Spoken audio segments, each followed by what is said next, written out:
Now, a coalition of civil society organizations against corruption in Nigeria has condemned in strong terms a plot by some people to stage a national protest against the Economic and Financial Crimes Commission, EFCC.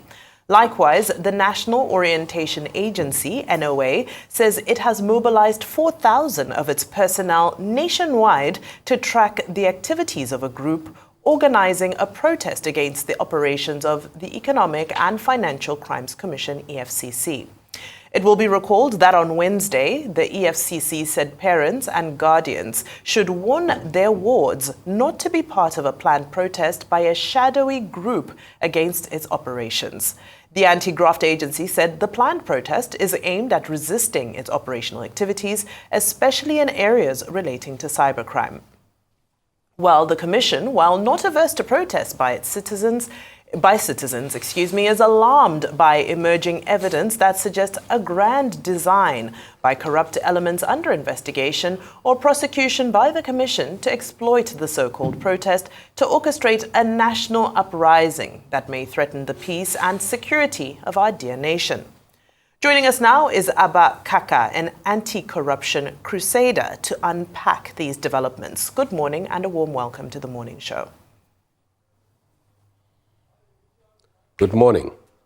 Mr. Kaka, the EFCC, in a statement issued by its spokesperson, Delu Yewale, says these persons, this group, planning a protest against the EFCC, is planning to carry arms and is fighting the EFCC because of the EFCC's, commitment to fight cybercrime. And the EFCC says it has linked up with sister agencies to ensure that these persons are not allowed to disturb their work, and that parents and guardians should call their children to order. But how about the constitutional right to protest? I mean, shouldn't we defend that anybody can just defend, protest, and that should be also defended? But what's your position on all of this as outlined? Thank you very much, Dr. Abati, Mr. Rufai, and Bimbai. Good morning. Actually, I watch your programs almost every morning, except I'm not around. You have a wonderful crew. Thank you. Coming back to the topic at hand, first I would like to send my condolence to the management of the FCC as well as their staff for the loss of one of their operatives. On this planned strike, it's very, very sad and unfortunate. This is probably one of the highest form of criminality you can find. Of course, citizens, once they get a permit, they can protest for whatever they are looking for. But in this particular case, this is a protest that is being organized, sponsored, and paid for by one former governor and two former ministers who have cases with the EFCC. If they are not, they are not interested in the cases, they shouldn't have stolen the money they have stolen. But, who are these former ministers and governor? Please name them. Who are they? Your guess is as good as mine, sir. No, we are not guessing. Just name them. But name them. Say this person and this person. Dr. Abati is let the security forces unravel who they are, but I'm just giving them information which is already in the public domain. To continue the issue is that, about 250 or so civil society organizations have disassociated themselves from this planned strike, because this planned strike itself is a 419 strike, is a strike that is being sponsored by some politically exposed persons who are bent on, tarnishing the image of the country and tarnishing the image of the Bola Tinubu administration, and others. So let the police and the DSS and the EFCC itself go and look for what I'm talking about. and they will find the answers clearly there. And this is just criminality. Okay. You know, how come, you know, all the civil society organizations in Nigeria are not part of it? Okay. If they are indeed, these are just cyber criminals. All right, let's move the conversation forward. Now, over the past few weeks, we've seen a number of videos and instances of, shall we call it heavy-handedness from operatives of the EFCC, some of those instances which the EFCC has even responded to. Now, when you look at the paraphernalia of some of those who claim to be amongst the groups who are protesting, they say that their demands are respect for fundamental human rights, stopping the indiscriminate arrest and invasion of people's homes and businesses in the middle of the night, stopping the stereotyping and profiling of young innocent youth, amongst a number of things. Now, if young people who choose not to associate with any civil society organization arrange themselves to protest for these particular demands, why is that a problem? Why is there a sentiment that young people cannot just organize themselves without a benefactor behind them to protest in all earnest? Well, I have no problem with young people organizing themselves legally and peacefully to protest. But if there's a criminality or criminal element involved, and if some people are sponsoring the protest for a different purpose, then the young people need to understand that they are being used. They need to understand that they are not supposed to be part of this crime. And actually, a lot of people are, you know, fighting corruption in Nigeria because of the young people. Me, myself inclusive. I have dedicated myself actually to fight corruption in different ways, like appearing in your shows and any other fora when I'm called upon to do that. Because the way we are going, Dr. Abati, the way we are going is a whole generation of Nigerians. Have you seen the report that says there are some institutes that are training our young people, secondary school graduates and university graduates, to become Yahoo boys? You know, this is just shocking. I have never had.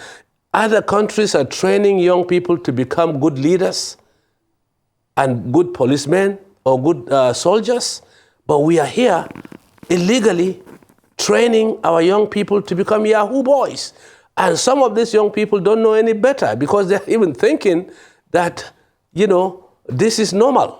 This is really abnormal. In your allegations, it doesn't make sense. In your allegations, you're saying that this protest is sponsored by a governor and some ministers. Why are we leaning towards those people? What evidence do we have towards those people as opposed to this group that you're saying train Yahoo boys? Because they seem to have more of an incentive to sponsor a protest. What is it that is leading you towards the governor and the two ministers? Because they have cases with the EFCC, and apart from this protest, we have seen in the past what has also happened with one of them when he escaped from a house, if you can remember. It was, you know, the news is all over. It was trending, you know, and EFCC itself was being blamed at that time for allowing the suspect to escape. And now we are coming back to also blame the EFCC. It doesn't make any sense. Let's be realistic and consistent in what we are doing. Okay. Number one, the EFCC needs to be commended, actually. The current EFCC leadership, I am really impressed with, especially the chairman. I have never met the chairman. I don't even know who the chairman, but I know his name. But I'm actually impressed with his zeal, his commitment, as well as his, you know, professionalism in fighting crime. So what is happening is these Yahoo boys and Yahoo group that are, you know, going through different forums, you know, the laws on cyber crime is being enforced vigorously. Okay. Now, under this Tinubu administration. Okay, sir. So that is a problem, obviously, for them. Yeah. Okay. Yes. So a couple of things. Let us be very straightforward and analytical. You're talking as though, a lot of the young people are now going to crimes and all of that, but they're also good young people. There's a case of a young man that I just even brought out to public glare that returned 22 million naira worth of token online. A young 36-year-old Nigerian. Right? Commendable. There are a lot of Nigerians doing great things. Yes. But also, they are bad Nigerians. Then there's the case of EFCC with its high-handedness, which the EFCC chairman even said that he knows they have bad eggs amongst them, which was very honest enough for. Then there's another case as regards what even constitutes EFCC arresting you. If you have powers in this country, you can go scot-free and you know people in power. But other people are being arrested. We were in this country when Emefiele was picked up even before charges were preferred against him. But in this country, we are still struggling to arrest some people. And they've constantly gone scot-free because some people came and shielded them. So what a lot of people are saying is, hope this your case of the note of protest is not just another whistling, as it were, to say, because it's not the first time young people have been protesting. In the case of Yaya Bello, there were some young Nigerian youths that protested against EFCC in front of EFCC office when the debacle with Yaya Bello was going back and forth before the case went to court. So hope is not another scaremongering, as it were. All other Nigerians are saying, you should just face their work and do it with a lot of professionalism and retrain their people in the first place. Not victimizing and saying people don't have a right to go out and protest. It's not the first time it's going. They protested against them when Yaya Bello's case was on. Yes, there were young Nigerian youth in EFCC office protesting against them. So what's the big deal here? Rather than you telling EFCC to do their work with professionalism without fair or favor, which they've been lacking at. Okay. Mr. Rufai, let's get things into a real perspective. First, we have plenty of millions of young Nigerians that are talented, that are agile, that are intelligent, and we should be proud of them. I have no problem with that. My only problem is with those few Nigerians who decided to blame or, decided to, go into criminality, cybercrime, and destroy our names.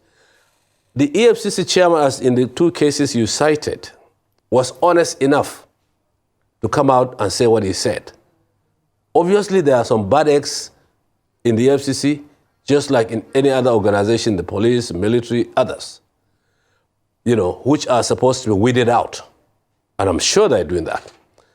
A head of an organization, unless and until he is an honest man, he will not even come out and tell you that. He came out in a press conference and said, we have bad eggs. He said, we have some EFCC officials who are also corrupt, which I believe it is. So it is up to him now to weed them out. But the enforcement of these cybercrime laws is what those Yahoo boys and their sponsors are afraid of. And this cannot stop. You understand?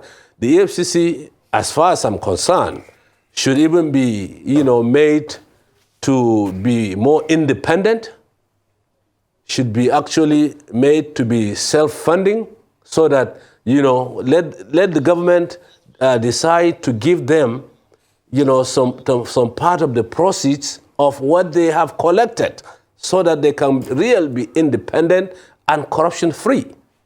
If in our laws we have, cases of, plea bargaining where criminals are allowed to go with some loot, so EFCC should also be allowed to, get a commission for some of the, recoveries they are making. That way they can be independent and they can be corruption-free, as well as they can, there's going to be more incentive to do the work. But most Nigerian youth are very good, they're honest, they're agile, and other countries are looking for them. But these few bad eggs are spoiling the show for them. Well, yes. On that note, we'd like to thank you very much, Mr. Kaka, for joining us on the morning show.